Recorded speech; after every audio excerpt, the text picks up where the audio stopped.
سلامونه دوستانو، په دې ویډیو کې غواړم دې ته وښیم څنګه کولی شئ د فیسبوک د هوش مصنوعي څخه استفاده وکړئ.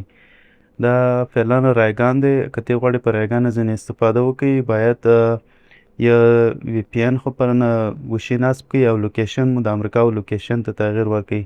وی پی ان چې زه ته معرفي کوم ویندسکرایب دی، دا خو پر گوشي یا خو پر کمپیوټر باندې نصب کړئ او لوکیشن د امریکا او لوکیشن ته تغییر ورکړئ.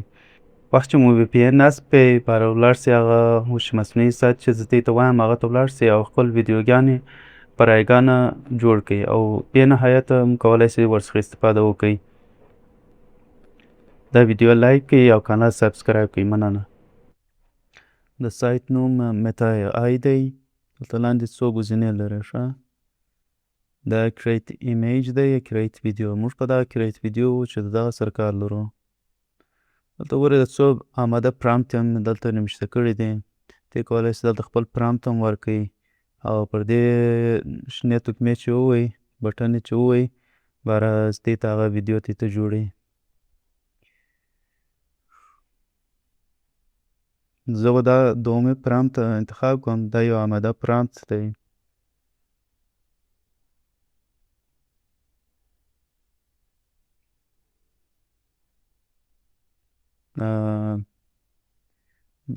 دا باید تقریبا یو دقیقه 2 دقیقې صبر وکړئ چې جوړ سي.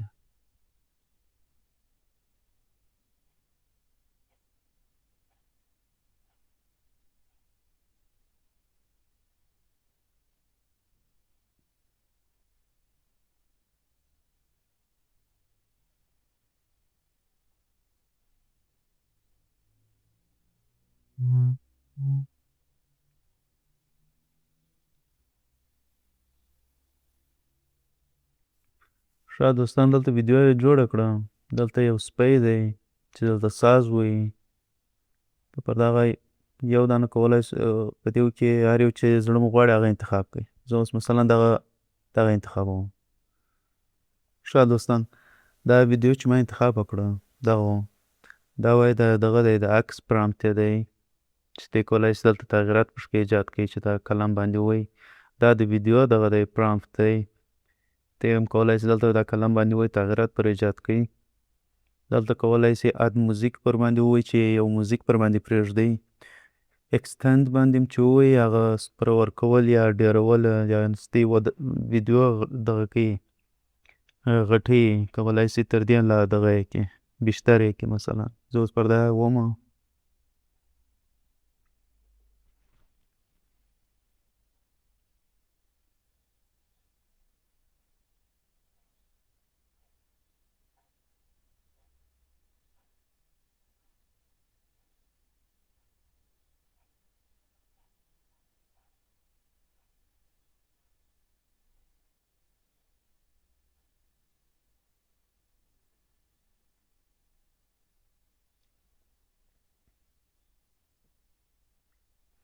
ښه دوستانو هغه اکسټند تکمه چې ما دلته ووهله د 5 ثانیو څخه 15 ثانیو ته ورسوله. یعنې معنی 15 ثانیې ورته اضافه کړه. دلته اد موزیک باندې ته کولی شئ ووایي. دلته دې ته پیشنهادي موزیکونه یادوي چې ته غواړې خپل پر ویډیو یې پرېږدې. هغه پیشنهادي موزیکونه هم دلته شته چې ته کولی شئ انتخاب یې کړئ. دلته یې پرېږدئ. پر دې تکمې چې ووایي کولی شئ خپل ویډیو ډاونلوډ کړئ او ورڅخه استفاده وکړئ. مننه چې تر اخره مو ویډیو وکتل.